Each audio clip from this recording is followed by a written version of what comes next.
श्री विद्याय नमः। सभी वृषभ राशि वाले, राहु का होने जा रहा है मीन राशि में प्रवेश 30 अक्टूबर 2023 से 2025 तक। ये पूरे 1.5 साल की अवधि आप सभी के लिए कैसी रहने वाली है, इसमें दौलत और शोहरत का एक अंबार लगने वाला है। यदि आप इस वीडियो को समझ लेते हैं तो निश्चित तौर पर अब आप आने वाले 1.5 साल के लिए पूरी तरह से तैयार हो जाएंगे। मित्रों, राहु की जो प्रभाव है वह अब आपके राहु 12वें घर में थे, 12वें घर से निकल करके एकादश भाव लाभ स्थान में आने वाले हैं। लाभ स्थान पर आते ही एकादश स्थान, जैसे कि बताया गया है कि सब ग्रहों के लिए एकादश स्थान सबसे अच्छा भाव होता है। इस भाव में राहु का प्रवेश आप सभी के लिए 4 चांद लगवा सकता है। आपके कार्य क्षेत्र में, आपके नौकरी व्यापार से संबंधित चीज़ों में और भी कई प्रकार के बड़े बड़े लाभ हैं। बड़ी बड़ी समस्याओं में आपका समाधान मिलता हुआ नजर आ रहा है। इसी को लेकर के मैं आपके सामने प्रस्तुत हुआ हूं। नमस्कार दोस्तों, मैं वैदिक ज्योतिष एवं कर्मकांड आचार्य पंडित शिवम शर्मा आप सभी का अभिनंदन और स्वागत करता हूं आज के इस कार्यक्रम में। मित्रों, वृषभ राशि के लिए जैसे कि मैंने बताया, राहु की जो स्थिति है वह एकादश स्थान में रहेगी। राहु आपके तृतीय भाव को, पंचम भाव को और सप्तम भाव को प्रभावित करेंगे। क्या शुभ है, क्या अशुभ है, क्या लाभ है, क्या हानि है। ज़्यादातर तो आपको बहुत ज़्यादा लाभ ही देखने के लिए मिल रहा है, परंतु वहीं साथ ही साथ कुछ सावधानियां भी हैं और उसी के साथ साथ उनके लिए विशेष रूप से क्या उपाय आपको करने चाहिए, विस्तृत रूप से आपको हम जानकारी देने वाले इस वीडियो में। इसलिए मित्रों, वीडियो को देखते रहें। 30 अक्टूबर से 29 मई 2025 तक का ये समय रहेगा, 18 महीने का समय रहेगा। कोई छोटा मोटा ग्रह परिवर्तित नहीं होने जा रहा है। राहु महाराज का राशि परिवर्तन है और ये सबसे ज़्यादा, जैसे कि एक शनि महाराज का राशि परिवर्तन बहुत चर्चित हुआ था, इसी प्रकार से इस साल में राहु और बृहस्पति, ये 2 ग्रहों का सबसे मुख्य राशि परिवर्तन काल है। बृहस्पति तो अगले साल राशि परिवर्तन करेंगे। अब यहाँ पर राहु की बात आती है कि राहु महाराज की जो स्थिति है वह क्या होने जा रही है आप सभी के लिए। मित्रों, मैं आपको बताना चाहता हूँ कि यहाँ पर दिसंबर तक राहु आपको बाल्यावस्था का प्रभाव देंगे। यानी कि ये राहु महाराज जो है 4 अवस्थाओं में आपको प्रभाव देना शुरू करेंगे। 4 अवस्थाओं में से एक बाल्यावस्था है, इसके बाद कुमारावस्था है, फिर युवावस्था, फिर वृद्धावस्था है। फिलहाल अब इस समय जब राहु दूसरी राशि परिवर्तन कर रहे हैं तो अब राहु वृद्धावस्था में है। इसीलिए हमने एक वीडियो बनाई थी, इसमें कहा था कि राहु का तांडव समाप्त हो गया है। वही राहु आपके लिए एक विशेष योग कारक, हमने एक भी कहा था कि राहु के लिए बहुत अच्छी वीडियो बना करके लाएंगे, जो कि अब आ गई है। राहु का मीन राशि में प्रवेश दिसंबर तक बाल्यावस्था में, यानी कि थोड़ा थोड़ा प्रभाव को देंगे। दिसंबर के बाद में राहु अपने बली रूप में आ जाएंगे और राहु आपको ज़्यादा प्रभाव देना शुरू कर देंगे। अब बात करते हैं प्रभाव क्या है आपके लिए। तो सबसे पहले मैं आपको बता दूं कि यहाँ पर राहु को अच्छा क्यों माना जा रहा है, क्योंकि राहु इस पूरे अपने 1.5 साल के पीरियड में, 18 महीनों के पीरियड में सबसे पहले केतु के नक्षत्र में संचरण करेंगे, वो भी राहु का मित्र है। उसके बाद बुध के नक्षत्र में आएंगे, वो भी राहु का मित्र है। उसके उपरांत शनि के नक्षत्र में आएंगे, शनि भी राहु का मित्र है। स्वयं बाद में सबसे लास्ट में स्वयं के नक्षत्र में, राहु के ही नक्षत्र में प्रवेश करेंगे। तो यहाँ पर ये अवस्थाएं जो हैं, इन नक्षत्रों में संचरण करना, कि अपने ही मित्र या स्वयं राशि के राशि जो नक्षत्र में संचरण करना बहुत ज़्यादा शुभ माना जा रहा है।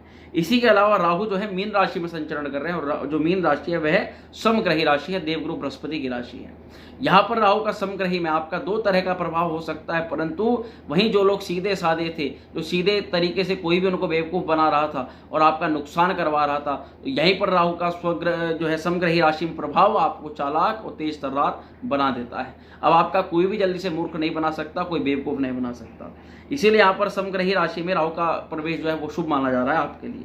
अब यहाँ पर बात करें कि किन लोगों को सबसे ज़्यादा लाभ है, ऐसे कौन से कार्य क्षेत्र में लोग जो नौकरी करते हैं उनको कौन कौन से लोगों को लाभ मिलता हुआ नजर आ रहा है। जो राजनीति के क्षेत्र में है, इसके अलावा एक्टिंग के क्षेत्र में है, बैंकिंग से संबंधित चीज़ों में काम करते हैं, आयात निर्यात का काम है, इलेक्ट्रॉनिक्स में काम है, मादक पदार्थ का, शराब इत्यादि का काम है, लॉटरी सट्टा, शेयर बाजार, शेयर मार्केट का काम है, और वहीं बैंकिंग, ब्रोकरी और फाइनेंस जिन लोगों का काम है, उन सभी लोगों की किस्मत खुलती हुई नजर आ रही है। यहाँ पर राहु का परिवर्तन उनको विशेष रूप से लाभ दिलवा सकता है।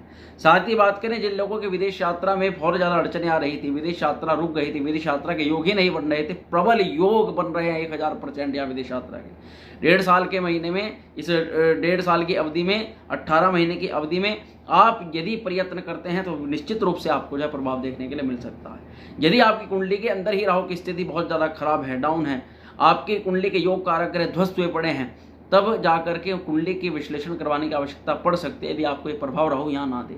वरना राहु यहाँ पर बहुत ज़्यादा भाग्यशाली है आप सभी वृषभ राशि वाले जातकों के लिए।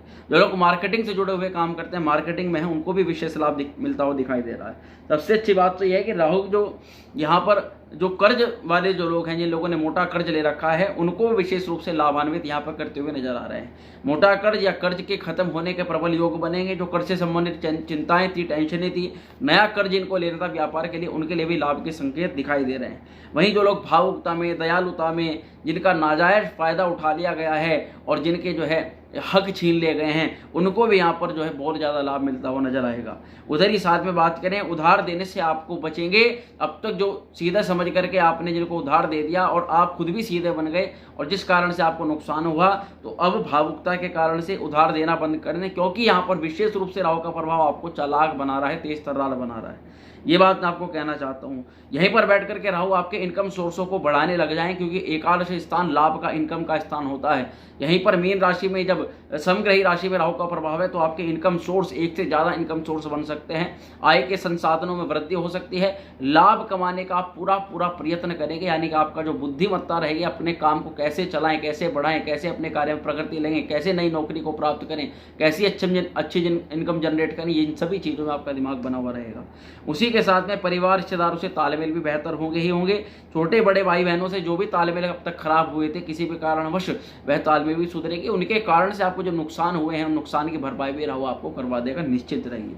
अब एकादश स्थान जो कि होता है इच्छा पूर्ति का स्थान, लाभ का स्थान, तो यहीं पर आपको इन 1.5 सालों में, पिछले 1.5 सालों में जो काम आपके रुके हुए थे, जो नहीं हो पा रहे, क्योंकि पिछला 1.5 साल आपका बहुत ज़्यादा बेकार गया है मित्रों। 1.5 साल के अंदर ऐसा नहीं है कि आपने पैसा नहीं कमाया, परंतु पैसों के साथ साथ बहुत ज़्यादा चिंताएं आपके साथ में रही हैं, बहुत ज़्यादा आपके साथ आकस्मिक दुर्घटनाएं हुई हैं, बहुत ज़्यादा लोगों ने आपके ऊपर जो है भरोसा का विश्वास दिला करके विश्वासघात किया है। आपके परिवार के कुछ लोगों ने आप ही का धन लूट लिया है, आप ही के हक को छीन लिया है, नौकरी में बहिष्कार करके निकाल दिया गया है, प्रेम प्यार में उथल पुथल हो गई है, साथ ही साथ जीवन साथी से मतभेद और तलाक तक की नौबत आई है। इस प्रकार की जो चिंताएं, जो भी आपकी टेंशन है, यहाँ तक के दिमाग में आया कि कुछ कर लें, आत्महत्या, सुसाइडल अटेम्प्ट जैसे जो है भाव आपके दिमाग में है पिछले 1.5 साल के अंदर, इस तरह की बुरी अवस्थाएं आपके साथ है बनी है, तो अब उन्हीं सभी चीज़ों से यहाँ पर राहु आपको खींचते हुए, निकालते हुए नजर आ रहे हैं। इसी के साथ में आपकी इच्छा तो पूरी होगी ही होगी। कोई 1.5 साल में आपकी मनोकामना थी, वह अब आने वाले 1.5 साल में पूरी हो सकती है। शौक की वस्तु अपने लिए, जो आप तक आपने कुछ नहीं किया, केवल अपने परिवार के लिए संघर्ष करते रहे, अपने ही निजी जीवन में लोगों के लिए संघर्ष करते रहे, अब आप अपने खुद के लिए भी कुछ शौक करेंगे, कुछ धन खर्च करेंगे, अपना आप शौक की कोई वस्तु परचेज कर सकते हैं। इसी के साथ साथ अपना जीवन, खुद का जीवन आप जिएंगे, जो आप दूसरों तक के लिए जी रहे थे, अब कुछ समय अपने लिए भी आप निकालेंगे। अपनी भौतिक सुख सुविधाओं के लिए आप पहली बार धन खर्च करेंगे, अब तक जो आपने नहीं किया था। इसी के साथ हम एकादश स्थान जो सीनियर सपोर्ट का, बड़ों का होता है, वहीं आपको अब तक जो सीनियर सपोर्ट नहीं मिल रहा था, सीनियर सपोर्ट भी मिलने लग जाएगा। और यहाँ पर आपको गलत केस में फंसाया गया, मुकदमे में फंसाया गया, मुकदमे से बाहर निकलेंगे, विजय की आपकी प्राप्ति होगी। और गलत प्यार, प्रेम, मोहब्बत में जो धन का नुकसान, जो मानहानि का नुकसान आपने किया है, जो चरित्र का आपने नुकसान किया है, बल्कि राहु ने आपके साथ में जो करवाया है, उन सभी चीज़ों से बाहर निकलने का प्रबल समय अब आता हुआ नजर आ रहा है। इसी के साथ मैं आपको बताना चाहता हूँ, प्रॉपर्टी के चक्कर में बर्बाद हुए हैं, प्रॉपर्टी में बहुत ज़्यादा निवेश कर दिया है, धन खर्च कर दिया है और हाथ में कुछ नहीं आया, उन लोगों को लाभ होगा। खानदानी संपत्ति का तो लाभ मिलता हुआ नजर ही आएगा। भाई बहनों ने, परिवारों ने जो आपको लूटा है, वह उसकी भरपाई करेंगे। स्वार्थी, लालची, चतुर आप जरूर बनेंगे इस समय अवधि में, क्योंकि राहु का प्रभाव होने जा रहा है। राहु के प्रभाव से बृहस्पति की राशि पर हैं, जो बृहस्पति जितने सौम्य ग्रह होते हैं, जितने पूजा पाठी ग्रह होते हैं, वहीं पर उसी की राशि पर राहु का प्रभाव है मित्रों।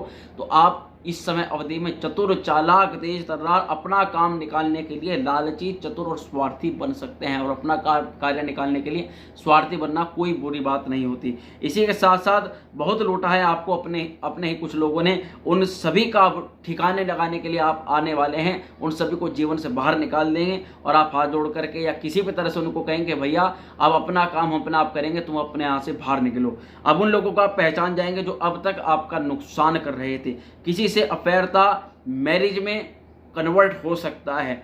लव ट्रायंगल यानी कि यहाँ पर मैरिज में सक्सेसफुल होते हुए नजर आ रहे हैं। वहीं जिन लोगों के डाइवोर्स तक की नौबत आ रही थी, डाइवोर्स का से संबंधित परेशान थे कि डाइवोर्स कब होगा, तो डाइवोर्स से बाहर निकलने के प्रबल योग बन रहे हैं। पुराने मित्रों का तो सपोर्ट मिलेगा ही मिलेगा। आपके अंदर के लोगों ने जो आपका नुकसान पहुंचाया, उस नुकसान की भरपाई होगी। इंपोर्ट एक्सपोर्ट में जो लोग काम करते हैं, उन लोगों को विशेष लाभ होगा।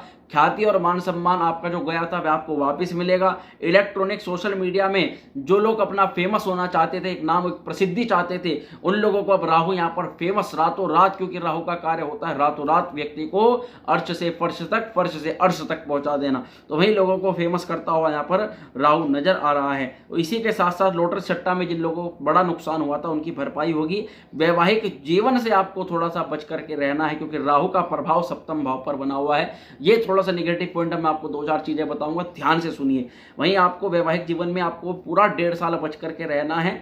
अपनी बातों को जितना कम समय में खत्म कर सके खत्म कर दीजिए, बढ़ाने की कोई भी आवश्यकता नहीं है। साथ ही में डाइवोर्स करने वालों को डाइवोर्स होगा, उसके प्रबल योग बनेंगे।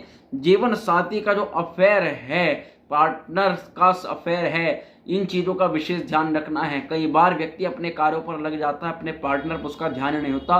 सप्तम भाव पर राहु का प्रभाव है मित्रों, तो ऐसे में कहीं पार्टनर का एक्सटर्नल मैरिटल अफेयर ना चले, इस चीज़ का विशेष रूप से ध्यान करना है। यही वह कारण बनेगा जो आगे चल करके विच्छेदात्मक रूप ले सकते हैं, इसलिए थोड़ा पहले सजग रह जाइए। हालांकि आपकी कुंडली के अंदर यदि बृहस्पति और शुक्र की स्थिति अच्छी है तो आपको डरने की आवश्यकता नहीं है, परंतु फिर भी राहु का जो प्रभाव है उसके लिए ध्यान रखना आवश्यक है। पार्टनरशिप से तो आपको लाभ होगा ही होगा। नौकरी व्यवसाय में बेहतर परिवर्तन देखने के लिए मिल सकते हैं। इसी के अलावा द्वितीय संतान से परेशानी के योग दिखाई दे रहे हैं, ये नेगेटिव है। द्वितीय संतान की आपको हेल्थ का भी ध्यान रखना है। द्वितीय संतान की नौकरी हो, व्यापार हो, आपके ऊपर उसका ध्यान देना हो, या आपके ऊपर केयर करनी हो, आपका मान सम्मान करना हो, आदि सभी चीज़ों में आप जो है थोड़ा सा निगेटिविटी में रह सकते हैं। इसी के अलावा शिक्षा में भी आपको कुछ ज़्यादा मेहनत, जो स्टूडेंट्स हैं उनको आने वाले 1.5 साल में ज़्यादा मेहनत करने की आवश्यकता पड़ेगी, क्योंकि जहाँ राहु का परिवर्तन होगा वहाँ पंचम में केतु महाराज भी आकर के बैठ जाएंगे। इसी के अलावा नौकरी व्यवसाय में बेहतर लाभ होंगे। द्वितीय संतान की जो परेशानी है उससे थोड़ा सा चिंतित रहेंगे। शिक्षा में मेहनत ज़्यादा करनी पड़ेगी। और जो लोग आध्यात्मिकता से जुड़े हुए हैं किसी प्रकार से, चाहे आपका ज्योतिष का कार्य है, चाहे आप आध्यात्मिक पूजा पाठ का कार्य करते हैं, वहीं लीडरशिप में है, मार्गदर्शक से संबंधित आपका कार्य है, तो उन सभी लोगों को बहुत ज़्यादा अच्छे परिणाम देखने के लिए मिलेंगे। वहीं बेसिक शिक्षा में कुछ रुकावट देखने के लिए मिलेगी, परंतु वहीं जो लोग रिसर्च स्कॉलर हैं और किसी शोध का कार्य कर रहे हैं उन लोगों को अपने कार्य में सफलता मिलेगी। संतान कंसीव करने में थोड़ी सी कठिनाई दिखाई देगी, इसलिए उस संबंधित चीज़ों में भी अपना ध्यान रखें। वहीं बिजनेस में पैसा कमाने में कोई दिक्कत नहीं होगी इस समय अवधि में। परिवार में प्रतिद्वंदियों से, दोस्तों से थोड़ा सा बच करके रहने की आवश्यकता, यदि व्यापारिक क्षेत्रों में बात करूं, परिवार में, प्रतिद्वंदियों में, दोस्तों में। तीसरे भाव पर क्योंकि यहाँ पर राहु की दृष्टि रहेगी तो इसलिए थोड़ा सा ध्यान रखें। वहीं आपको इस पूरी समय अवधि में राहु ही अपनी समस्त समस्याओं से बाहर निकालते हुए नजर आएंगे।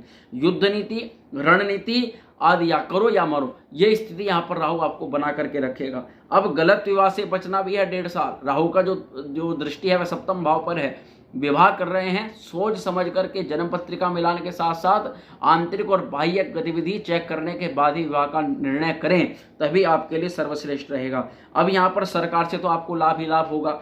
कौन कौन से ऐसे क्षेत्र जिनमें आपको यहाँ पर लाभ और हानि है, पूरा निचोड़ क्या है इस पूरी वीडियो का मैं आपको बताना चाहता हूँ। मित्रों, इस पूरे निचोड़ में आपको बतलाना चाहता हूं कि यहाँ पर आपको सरकारी क्षेत्रों में लाभ मिलता हुआ नजर आएगा। इसी के अलावा फंसा पैसा है वह भी आपका बाहर निकलेगा।